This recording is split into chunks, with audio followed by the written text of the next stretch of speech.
Good morning, Digital Summit Marketing Community. Tracy Ellis here, the CEO of Leadous. Super excited to be connecting with you this morning and sharing with you email deliverability best practices from the experts here at Leadous.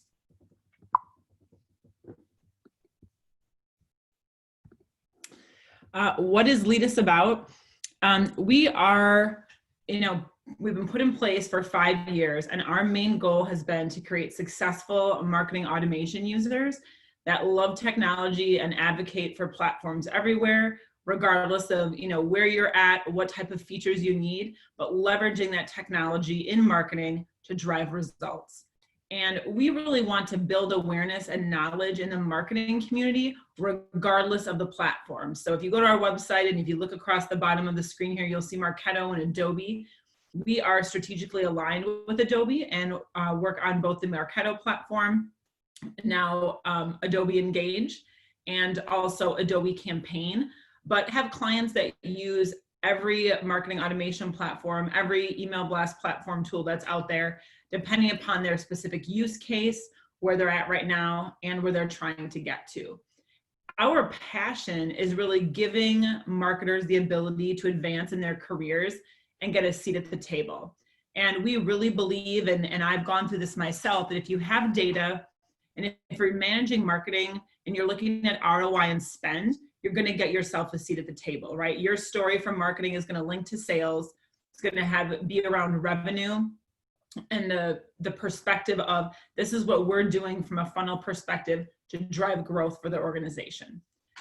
Just a quick note here, all the information in this deck is for your use. And so if you email info@leadous.com, this entire deck can be forwarded over to you and you can grab information from it. Or if you also have any questions about what I've talked about today, don't hesitate to email me there as well. So who is Leadous? So we are located in Minneapolis, Minnesota, actually just south of the airport. We are the Adobe Platinum Partner level and have been so for 5+ years. We are an authorized custom training partner, and we're actually the only one. And what that means is that instead of getting very basic, generalized foundational training, we provide custom personalized training for our customers that you get the documentation afterwards. So you have a playbook and a frame of reference for your specific instance. We have a certified bench. All of our employees are certified in Adobe Marketo products, as well as Litmus and Salesforce. So really looking at what that whole stack looks like to support our clients. We are both sales acceleration certified in Adobe Marketo, also Campaign, and we're Marketo Engage specialized and Visible certified. So we've, really think that it's important that from a technology perspective that we're able to understand the automation technology really at a very detailed technical level, but also be able to connect that strategically to what our clients are looking to do.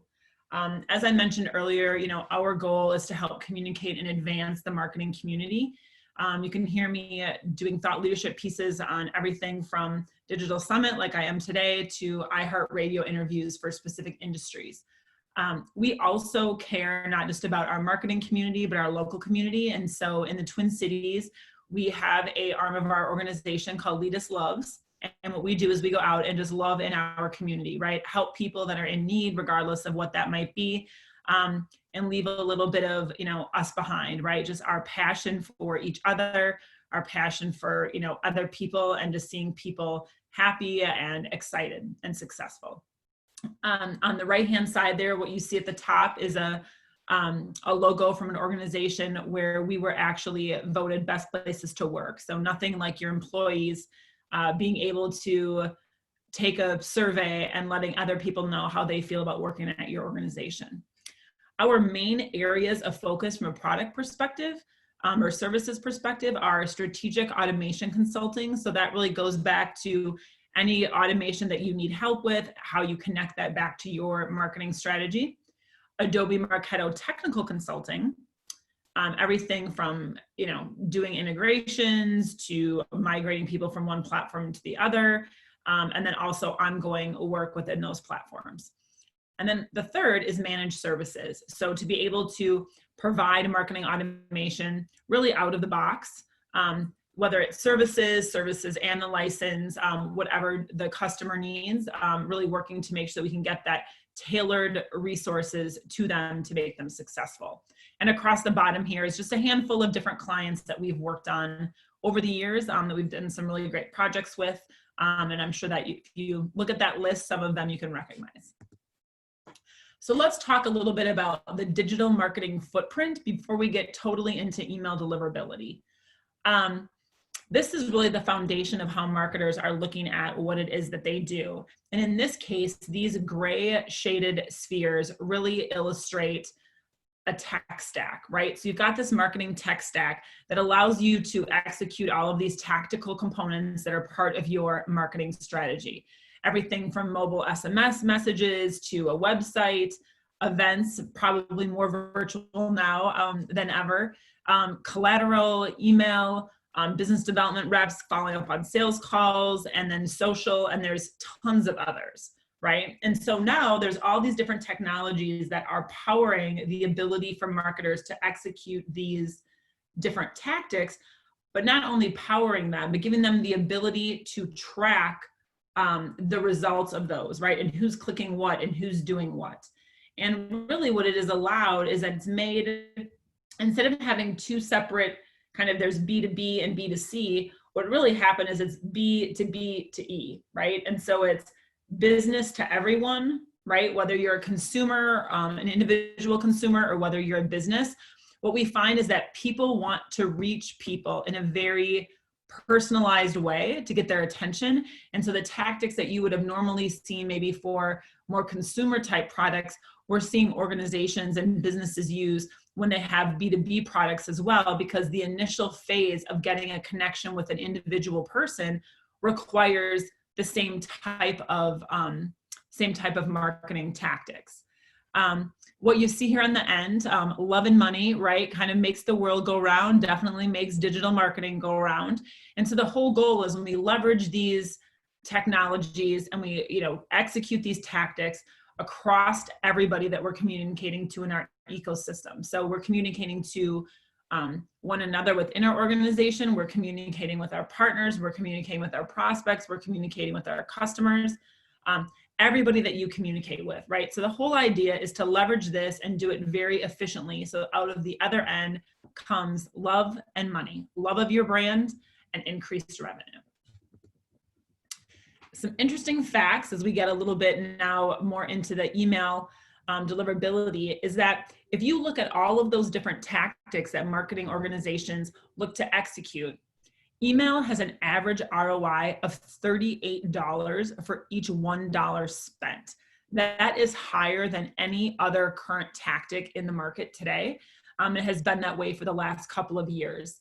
Spam messages equate to 56% of email traffic, and that was in the month of March alone, and that number has not changed from 2019 to 2020. Marketers are really savvy at getting through to the inbox. So over the years, we've changed the ways of which we try to connect with people through email and the types of ways our emails are set up and how we're actually pushing those emails across.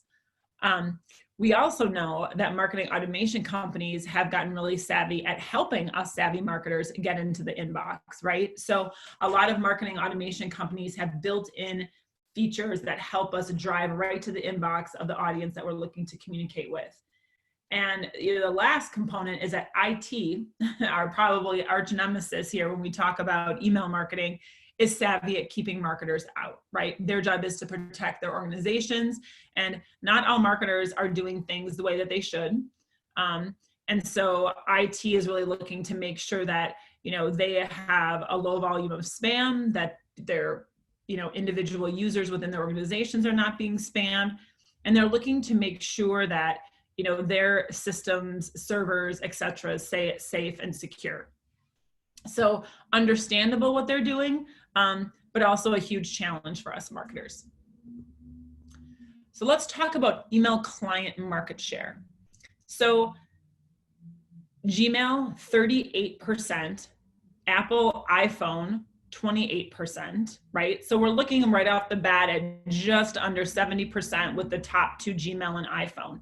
The rest of these 3 through 4, Windows Live Mail, I don't even know anybody who has an email address on that personally, but all of these other platforms, right? We also have to make sure that depending upon what type of company we're in and what type of technology our users have, that we're able to get our messages across email client market share. So if you think about it, you have code in an email like HTML, that code goes into your automation platform. That automation platform then sends it over. People open it on, tons of different devices. I would say hundreds of different devices, because you have the devices, the different versions of the devices, right?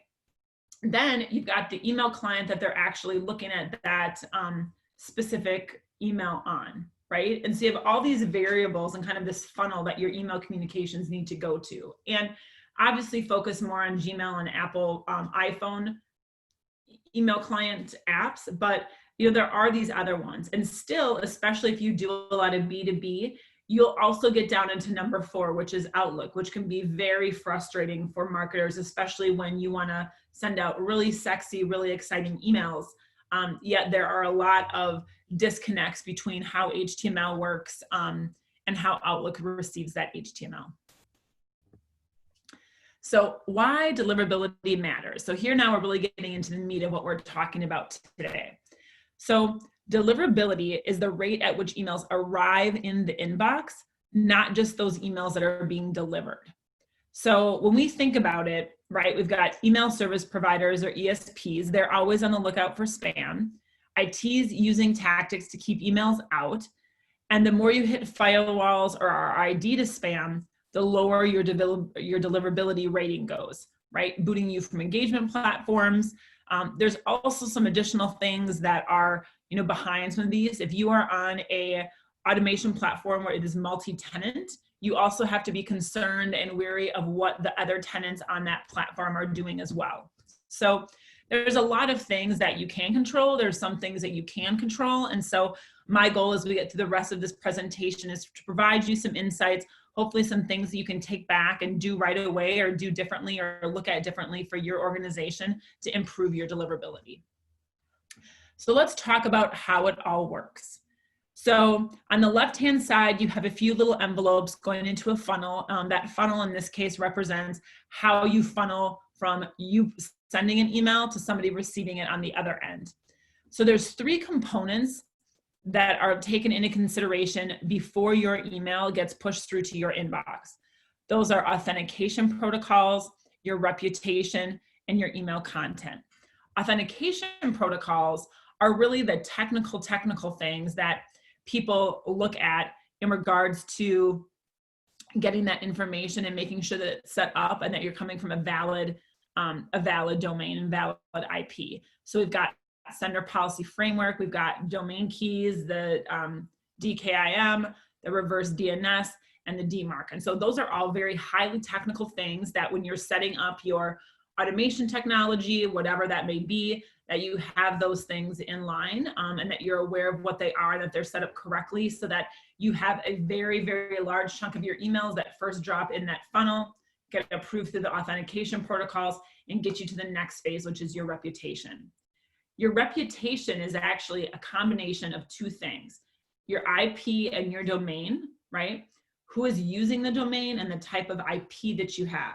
So things that matter in this area with reputation are your blacklist or allow list, send volume, spam reports, bounces, and your overall engagement with your emails. So these different servers that you push your email across collect this information and then provide back a score that you can look at that's actually part of a website called senderscore.com.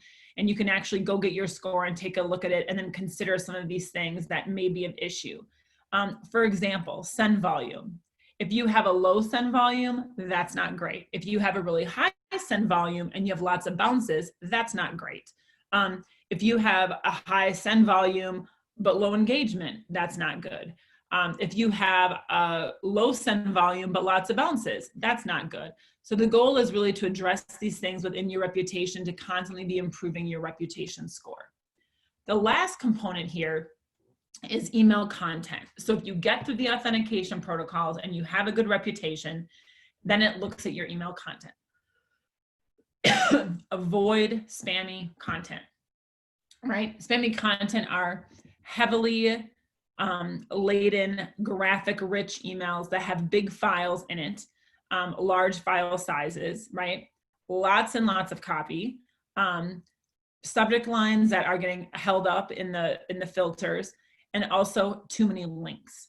So after you go through those things and you get to the email content, and if you check all the boxes that you have, the right number of images, a good amount of copy, a subject line that was intriguing and interesting and didn't have any of the spam words in it, and it had few links, you can get into the funnel. That then goes to get into the inbox, the junk, or the trash. So in that case, it's hard to know what that is going to look like, because in some cases, things won't go right in your inbox. IT, if it picks up on any certain words or certain file size, etc., may send to junk or may go automatically to trash. If you're like me, if it goes to trash, I never see it. If it goes to junk, the only time I go in and look at it is if somebody calls me and says, hey, I sent you something, it was important, can you look in your junk and see if it's there, if you didn't receive it. And then of course, what comes in the inbox, oftentimes as a busy executive, I don't get to every inbox email as well. And so really, you get to the end and the chances of somebody opening up that email engaging can still be low if you haven't set things up correctly. So let's talk about best practices that can improve that flow and get you from one end to the other.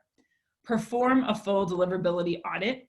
This deliverability audit is something that we have that we can share with you of what that framework looks like, but understanding really from your perspective in your specific company, what is going to impact your deliverability. Next, create a standard email deliverability checklist to make sure that every single time that you forward out an email, you are checking to make sure that the specific things that you want to do as a company have always been adhered to, so that you're going to have the highest levels of deliverability. Design clean and simple email templates, right? I get that you want things to look sexy. I get that you want people to be excited when they open it. I get that you have great ideas that are really creative, but the bottom line is the more code that you put in an email, right, the harder your HTML is going to render across lots of devices and lots of email service providers. And so keeping it simple and clean is the best for yourself. It's going to cause less work for you, but it's also going to cause increased deliverability and better engagement for the end reader. Make sure that you watch your subject lines. You should avoid punctuation and key spam words, which I will share with you here in just a moment. Target, segment, and personalize your audience. And so the more that you can slice and dice those lists to get really specific messages to really specific people is going to be important. Closely monitor your reputation metrics. So we talked about that. You can go to senderscore.com and take a look at where you're at right now.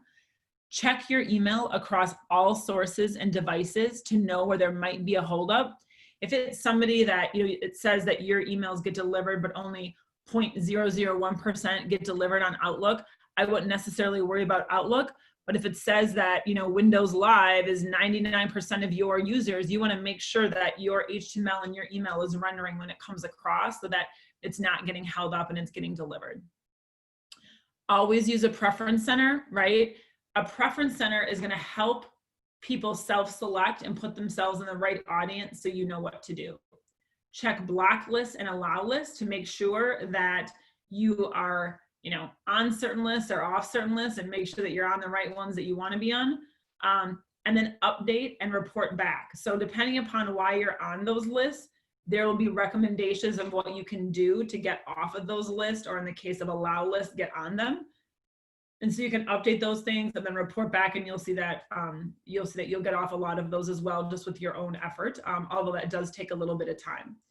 And then also set data hygiene rules. So set rules against hard bounces, set rules against soft bounces, set rules against incomplete data, so that whenever you send out an email, you're sending it to the highest probable delivered people that there are in your database to help with your email deliverability. So few things here, subject line words to avoid. This is a list of words to avoid. As you go through here, I'm sure that sometimes from a marketer, you think things like, click or download, this, or unsubscribe, or an invitation to an event, right?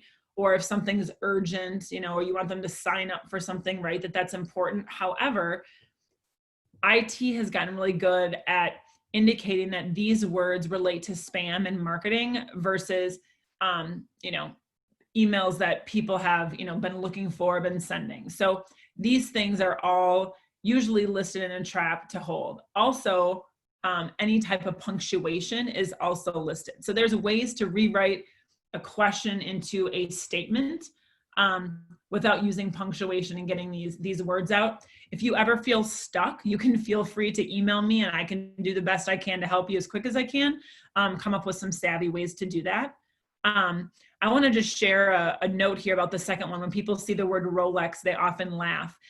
We actually had a client who was using free Rolex in their, or sign up to get a Rolex or drawing for a Rolex, right? And so what it was that if you entered your information and shared a bunch of data with them about your organization, they would put you in this drawing for this Rolex.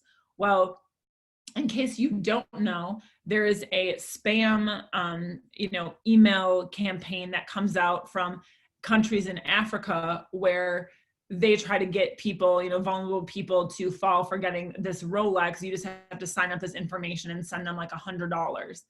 And so that's usually in every IT department's spam trap. So don't use Rolex, right? Don't use it to be funny, to try to hook somebody. You'll never get into the inbox. And then the bottom very right here, emojis. For B2C companies, we see that emojis do work a little bit better. However, putting a list of 10 emojis is not effective. So pick one, maybe pick two, stick with it. And if you're a B2B organization, I would say that in some cases, you should really check one, see if it works. Maybe do it to people that have been, quiet for a while, and people that need to be pulled back into your campaigns. But usually we see business-to-business organizations staying away from that, because IT within those organizations is definitely going to mark that as spam. So create a plan. When you are looking at email deliverability, right, and trying to get your arms around this, we do realize that it's a very technical component of what we're asking marketers to do. It really is everything that is not what marketing is about, right? It's not about messaging. It's not about creative ways to get your message out there. It really is about technology. And so being able to understand what it is and why it's important to getting your messages to where you want them to go, having a plan to address it is going to really be key.